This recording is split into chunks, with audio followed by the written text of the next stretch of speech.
Payot et la Fondation Payot pour la promotion de la lecture vous présente Marque-Page.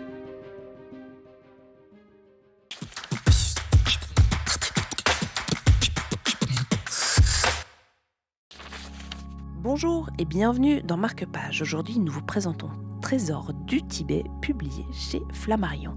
Une proposition de Valentina Chica de Payot Libraire, ici à Lausanne.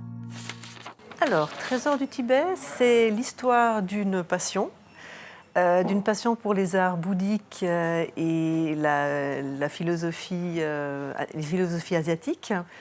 C'est celle d'Alain Bordier, un promoteur immobilier genevois, qui, pendant près de 40 ans, a constitué une impressionnante collection qu'il a ensuite regroupée et installée en fait, dans une ancienne chapelle à Gruyère, donc tout près de chez nous.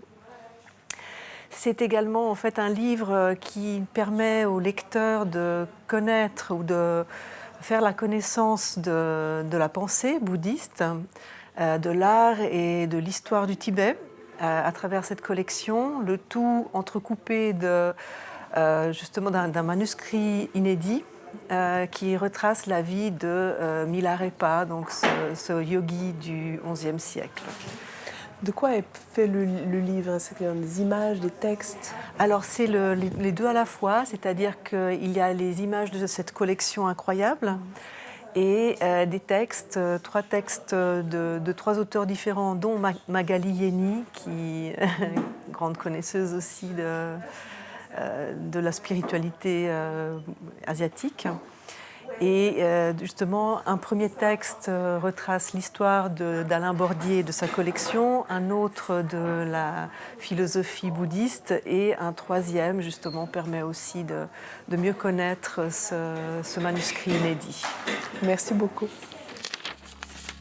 Mon musée, c'est mon temple. Gruyère est un endroit sacré, très fort. Les glaciers n'ont pas réussi à détruire la colline. La roche est dure, aussi dure que le Vajra, foudre et diamant, symbole du bouddhisme tibétain. Ma collection n'aurait pas pu trouver sa place ailleurs que dans cette chapelle. C'était Trésor du Tibet pour Marque-Page. Quant à moi, je vous dis à bientôt pour une nouvelle histoire et un nouveau chapitre.